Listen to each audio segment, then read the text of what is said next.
Nightwish are one of the biggest bands in the world and a giant in the music reaction scene, but with some controversial comments as of recent, this may soon change.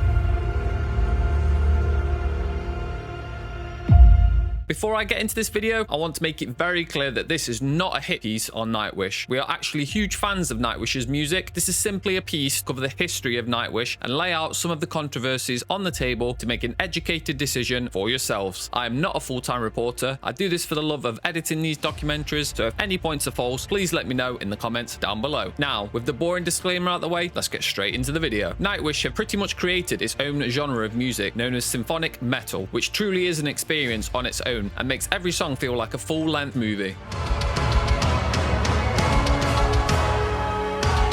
Now, bear with me on this one. With my strong British accent, I'm probably going to butcher some of the band members' names, but I'll give it a go. Nightwish was founded in 1996 by keyboardist and mainstay artist Tuomas. Tuomas initially wanted an acoustic sound with his band and recruited opera vocalist Tarja Turunen. Soon after, Tuomas created a full-fledged metal band when he added guitarist Empo, bassist Sami, and drummer Juka. Bassist Sami's career was short-lived following the release of the debut album and was replaced by fan favourite Marco, who also took over the male vocals. These additions completely changed Nightwish's sound, and with the first release in 1997 with their debut album Angels Fall First, the band continued to build on this success with massive tours of Europe, not only becoming a mainstream success in their homeland of Finland, but known globally as a powerhouse. With the band still making music to this day since 1996, it is no surprise that the current band lineup looks much different to how it did at the start. The most notable of these changes were those of the lead female vocalists, which there have been 3 throughout the history of Nightwish. Current vocalist is Floor Jansen, who is a huge fan favourite and has really mastered the role considering her difficult start with the band, but we'll get into that more later. When you think of Nightwish controversy, it's hard to not think of how the band handled the dismissal of their first ever vocalist Tarja, and the circumstances of her dismissal are controversial to say the least. Tarja was a key component of the band's success globally. As an opera-trained singer, she really added a whole new element to what could have just been another metal band, instead transforming the band into what we now know as symphonic metal. Nightwish from the outside seemed bulletproof. They were rapidly expanding from hometown heroes in Finland, truly becoming global sensations, and as the lead vocalist, Tarja was the face of Nightwish. But unbeknownst to her, what was at the time one of the best live performances of the band would end up being her last. And the way she was informed of her firing from the band, she was handed a letter by Tuomas and told not to open it until the following day. The band seemed to have great chemistry during their live shows. This could not be further from the truth. Following an interview in 2005, Tuomas explained why he gave Tarja an open letter to let her know why she was no longer welcome in the band, and ultimately the reasons that led up to this decision. It all started with 2 sentences from her, one of which I already mentioned: "I don't need Nightwish for my career anymore. You know, I can leave this band anytime." That sent the coldest shiver down my back. She's an old friend of mine, and for her to think that way, so these are her motives to be in the band, it was unbelievable. Tuomas decided that this toxicity within the band could no longer go on, and 3 weeks before the final show of their Once World Tour, which ended on October the 21st, 2005 in their home country, Tuomas made the decision to part ways with Tarja, but in a very controversial way. Tuomas and company formed the last show of the tour altogether, and many fans, even Tuomas himself, point towards this being one of the band's best live performances, with Tuomas stating this was the first time he had ever cried on stage. When the show ended, Tuomas immediately gave Tarja a letter and asked her not to open this for tomorrow. Tuomas states this was so Tarja could enjoy the rest of the night following the final show, and that had been done this way for the following reasons. Tarja was due to fly out to Argentina the following day to be with her husband and was not due to return for months, meaning the band would not be able to get full closure that was needed. The band were also planning on releasing the open letter to the media, which, again, in Tuomas's words, was to prevent Tarja from making any false claims to the public first. In the open letter, Tuomas explained the dismissal was for a combination of factors, mainly the way that Tarja felt about the band, her motives, her values, the fact that this album was going to be her last with Nightwish, and that she did not want to tour with the band anymore. Add to this that her husband was the manager, and Tuomas felt like Tarja was going down the wrong path and felt like she was bigger than Nightwish and they were beneath her. This was documented by her lack of appearances at rehearsals and refusal to travel with the band. Tuomas recalls the only time he would see Tarja would be 15 minutes before they were due to go on stage, and that Tarja has been openly saying to the media in interviews that she was more focused on her solo career. On reflection, although the open letter may not have been the best decision to dismiss Tarja from the band, Tuomas still stands by his decision, and the relationship between Tarja and the band remains broken, to say the least. The song Poet and the Pendulum heavily reflects this, with the 13-minute masterpiece documenting the band, mainly Tuomas's, feelings following the dismissal of Tarja, including the immense sense of guilt and hurt as a result, with this song being an extremely emotional emotional song for Nightwish fans. Now, in order to keep this video short and somewhat sweet, I cannot go too in depth with the members who replaced Tarja following on from this, as I feel they deserve a video in their own rights. But ultimately, Tarja was replaced by vocalist Annette, who had a successful career with the band, even contributing to one of the most successful singles in Europe the band has ever had, Amaranth, and stayed with the band until 2012. Again, this topic deserves a video in its own right, but the incredible Floor Jansen replaced Annette last minute and was basically told she had to learn the set list of the whole tour in 48 hours, which she not only did, she absolutely nailed it. So much so that fans demanded Floor was the permanent replacement, which the band were more than happy to oblige with. Now, for the next point, this one is hard to try and stay purely objective to, as we are directly involved in being mainly a reaction channel ourselves too. In a Facebook post from a few months ago, Nightwish commented how they were very aware of the community using their videos for reactions, knowing that videos would rack up hundreds of thousands of views. There is often a joke within the reaction community that if your videos are performing poorly, just throw up a Nightwish reaction to get you back on track. Hey, even our most viewed video on our channel is a reaction to Nightwish. The confusing thing from the band at the time was not acknowledging that essentially this is free promotion for the band, but instead commented on how these reactors were essentially stealing millions of views away from their own videos. This is simply untrue and very naive to think. Now, I myself am not naive too. I know Nightwish are not just an internet band and that they've been around since I've been in nappies, but to say that Nightwish have had a huge resurgence recently due to the reaction scene on YouTube is an understatement. The only reason we'd ever heard of Nightwish was that we were strongly recommended them on our YouTube channel, and now Nightwish are essential in both of our Spotify playlists. Gone are the days of a radio station being the reason a band or a single blew up. In this day and age, the internet is king, and a viral hit can mean overnight success.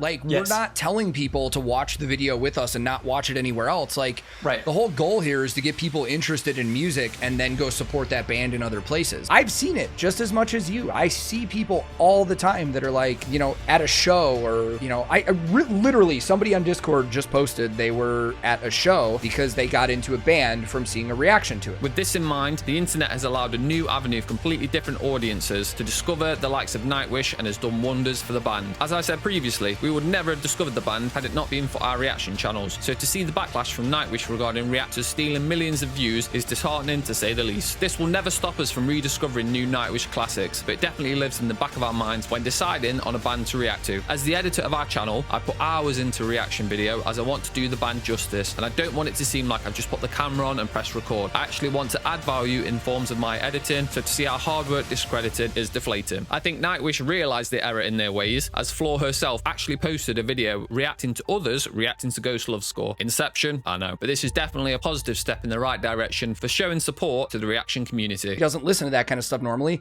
That's the attraction. So people want to see the young, naive, you know, vocal coach or something that never got into metal that is all of a sudden reacting to metal. It's like there's something that's like, there's something interesting about that. The guy who they interviewed was saying where it's like, we are the new news outlet for bands. We are the new publishing company, essentially. We are that new way to garner and amass as much attention on these bands as possible, for better or worse.